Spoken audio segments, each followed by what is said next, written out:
Bayangkan, memilih untuk tidak makan dan tidak minum bukan karena alasan puasa, paksaan, diet, atau sejenisnya, tapi sebagai jalan untuk menuju kebebasan sejati, atau kita sebut mati. Sebuah tradisi yang sudah berlangsung selama ribuan tahun, namun kini menjadi kontroversi besar. Ini adalah kisah Santara, puasa sampai mati dalam Jainisme. Jainisme adalah sebuah agama kuno yang berasal dari India, dengan akar pemikiran yang sudah berkembang selama ribuan tahun. Menurut tradisi Jain, ajaran ini bermula semenjak ribuan tahun yang lalu melalui perantara guru spiritual yang mereka sebut sebagai Tirthankara. Dalam kepercayaan Jain, ajaran ini telah ada sejak zaman purba ketika para Tirthankara muncul untuk membimbing umat manusia. Tirthankara pertama yang bernama Risabhanata, dia kini telah mengajarkan prinsip-prinsip dasar kehidupan yang mengedepankan non-kekerasan, ahimsa, kebenaran, satya, ketidakmeletakkan, aparigraha, dan keterbukaan perspektif anekantavada. Jainisme meyakini bahwa dalam setiap siklus waktu akan datang 24 Tirthankara yang memimpin umat manusia menuju zaman pencerahan. Setiap Tirthankara dianggap sebagai teladan yang sempurna untuk menjalani kehidupan yang suci dan disiplin. Secara historis, Tirthankara ke-24 lah yang bernama Mahavira yang dikenal sebagai pendiri dari ajaran Jainisme yang kita kenal hari ini. He was born on the 13th day of Shukla Paksh in the month of Chaitra. He was the son of King Siddhartha and Queen Trisala and was born in Kandalgra, Bihar. Mahavira diperkirakan hidup di abad ke-6 sebelum Masehi dan mengajarkan disiplin spiritual yang ketat, menekankan pentingnya non-kekerasan, pengendalian diri, dan penghilangan keterikatan terhadap dunia yang penuh dengan material. Awalnya, ajaran Mahavira dan para Tirthankara disampaikan secara lisan kepada para muridnya. Seiring waktu, ajaran-ajaran tersebut dikumpulkan dan ditulis dalam teks-teks suci yang dikenal sebagai agama, yang kemudian menjadi pedoman hidup bagi para penganut Jain.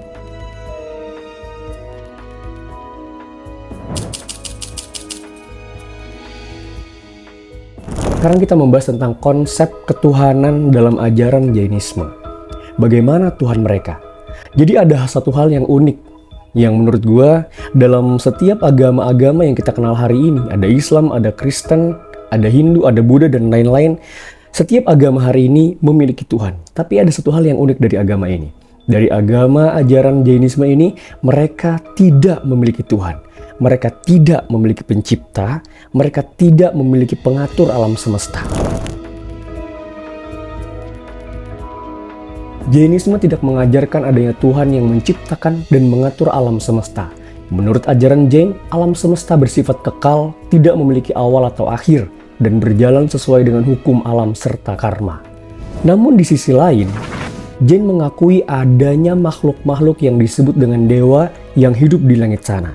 Tapi dalam ajaran mereka, para dewa tidak memiliki hak yang absolut untuk bisa mengatur alam semesta, melainkan mereka juga terikat dalam reinkarnasi dan karma. Fokus utama Jainisme adalah para Tirthankara, yaitu pemimpin spiritual yang telah mencapai pencerahan dan memberikan teladan hidup yang ideal. Meskipun dihormati dan dianggap sebagai sumber inspirasi, Tirthankara bukanlah Tuhan dalam arti pencipta yang maha kuasa, melainkan individu yang telah menguasai diri dan membebaskan diri dari siklus kelahiran kembali atau kita sebut sebagai reinkarnasi.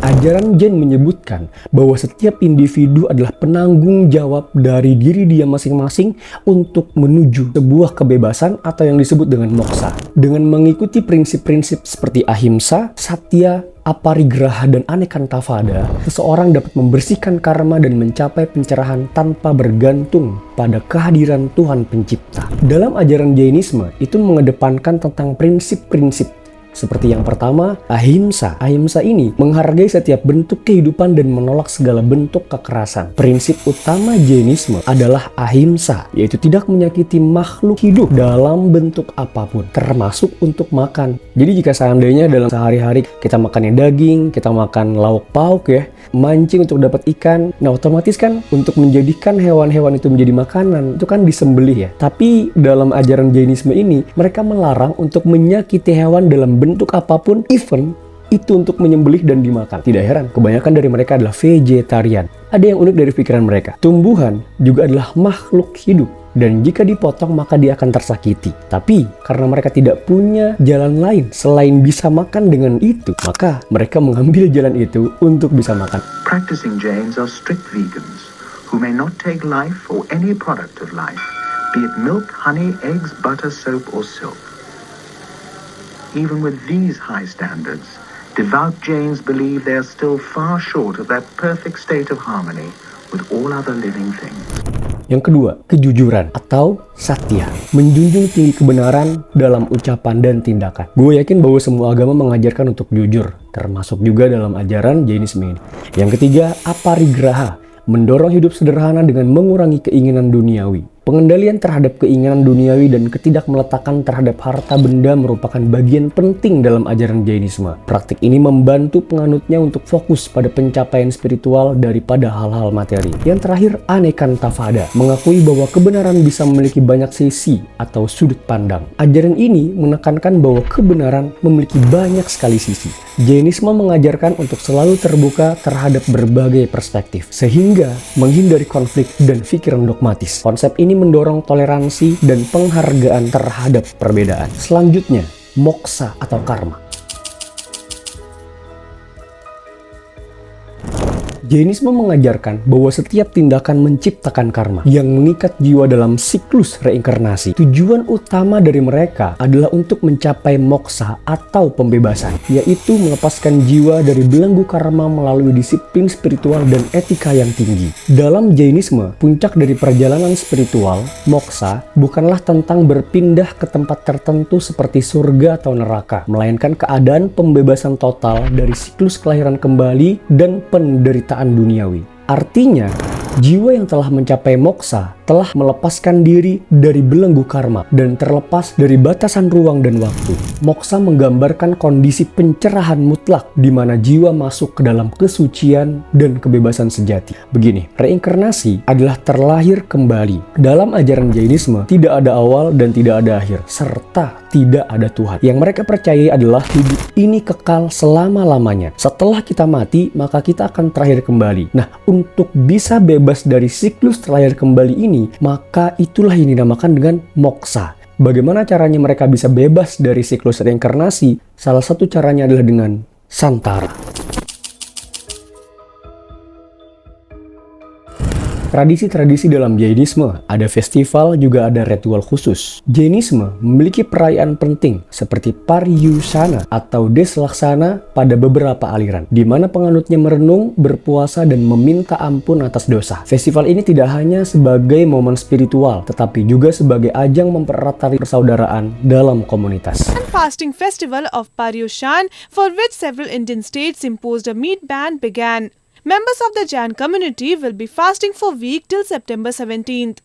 Paryusana berlangsung selama 8 hari bagi umat Jain Svetambara, sedangkan bagi umat Jain di Gambara, perayaan ini berlangsung selama 10 hari. Biasanya, Paryusana jatuh pada bulan Bhadrapada, yang dalam kalender Gregorian berkisar antara Agustus dan September.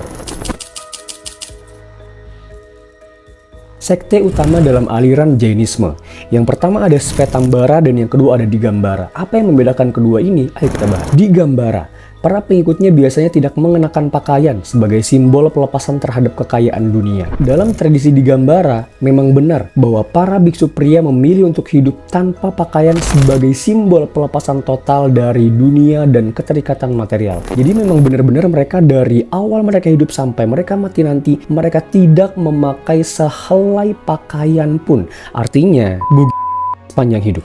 Sedangkan untuk biksuni atau para wanita yang menjalani kehidupan asketik dalam tradisi Digambara, praktiknya berbeda. Secara tradisional, wanita dianggap belum mampu mencapai tingkatan pelepasan yang sama karena adanya keterikatan yang dianggap lebih melekat pada gender wanita. Oleh karena itu, biksuni di Gambara biasanya mengenakan pakaian sederhana, umumnya berupa kain putih, sebagai bentuk penghormatan terhadap aturan asketik meskipun mereka tidak mengikuti praktik tanpa pakaian secara literal. Lebih jauh lagi, sebagian pandangan terhadap tradisi di Gambara berpendapat bahwa untuk mencapai moksa, seorang wanita harus dilahirkan kembali sebagai pria. Meskipun pandangan ini telah menjadi sumber kontroversi dan kritik, hal tersebut mencerminkan interpretasi historis dari ajaran mereka mengenai peran gender dalam pencapaian pencerahan spiritual. Penting untuk dicatat bahwa interpretasi dan praktik dapat bervariasi, dan ada juga upaya reformasi serta diskusi internal dalam komunitas Jain terkait hal ini.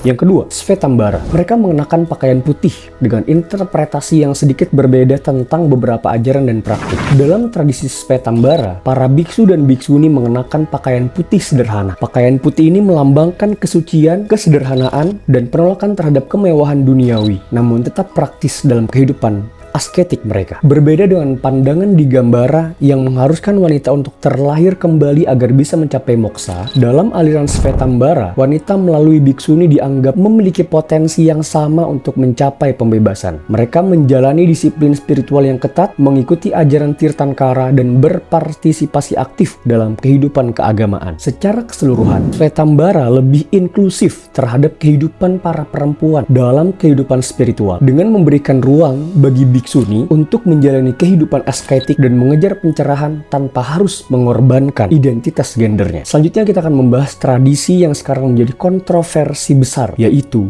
Santara, puasa sampai mati.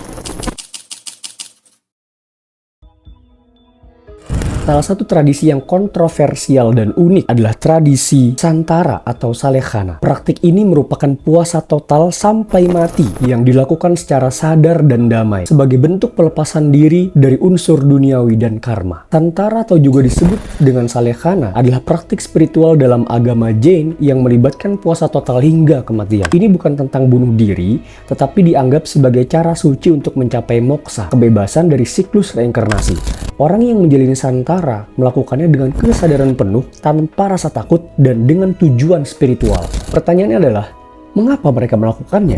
Dalam Jainisme, kehidupan duniawi dianggap penuh dengan karma yang mengikat jiwa kita ke dalam siklus kelahiran kembali.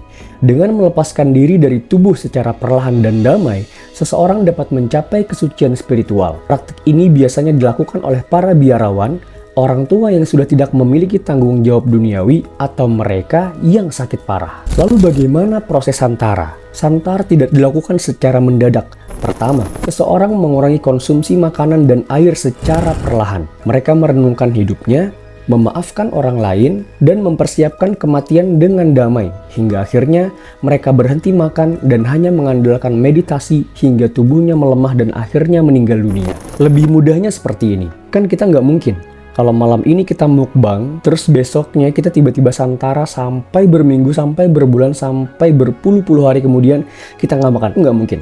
Nah, makanya prosesnya seperti ini. Bayangkan kita memiliki seember air. Setiap hari, kita mengeluarkan sedikit air dari ember tersebut, misalnya 10% dari jumlah awal. Pada hari pertama, pengurangan sedikit saja mungkin nggak terasa, namun seiring waktu, secara bertahap, ember tersebut akan mendekati keadaan kosong. Demikian pula dalam Santara. Penganut Jain secara perlahan mengurangi jumlah makanan dan minuman yang dikonsumsi sehingga akhirnya mencapai titik di mana tubuh dapat menerima proses alami, pelepasan tanpa trauma atau kejutan besar. Kontroversi Santara. Di satu sisi, komunitas Jain menganggap Santara sebagai suatu hal yang harus dihormati. Namun di sisi lain, beberapa kelompok HAM melihatnya sebagai tindakan bunuh diri yang dibungkus dengan alasan agama. Pada tahun 2015, Mahkamah Tinggi Rajasthan sempat melarang praktik Santara. Tapi akhirnya, keputusan ini dibatalkan oleh Mahkamah Agung India. Mahkamah Agung India membatalkan larangan Santara karena mengakui bahwa praktik tersebut merupakan bagian integral dari tradisi keagamaan Jainisme. Menurut putusan tersebut, Santara dianggap sebagai tindakan keagamaan yang dilakukan secara sukarela dan sadar untuk mencapai pembebasan spiritual, bukan sebagai bentuk bunuh diri egois. Oleh karena itu, praktik ini dilindungi oleh kebebasan beragama yang dijamin oleh Konstitusi India, sehingga larangan yang diberlakukan sebelumnya dianggap melanggar hak-hak konstitusional umat Jain. Oke, kesimpulannya adalah Santara adalah cerminan tentang bagaimana manusia-manusia melihat kehidupan dan kematian dari sudut pandang yang berbeda-beda. Apakah ini bentuk kebebasan spiritual atau pelanggaran hak asasi? Itu adalah pertanyaan yang terus diperdebatkan sampai hari ini. Bagaimana menurut kalian? Tulis di kolom komentar. See you.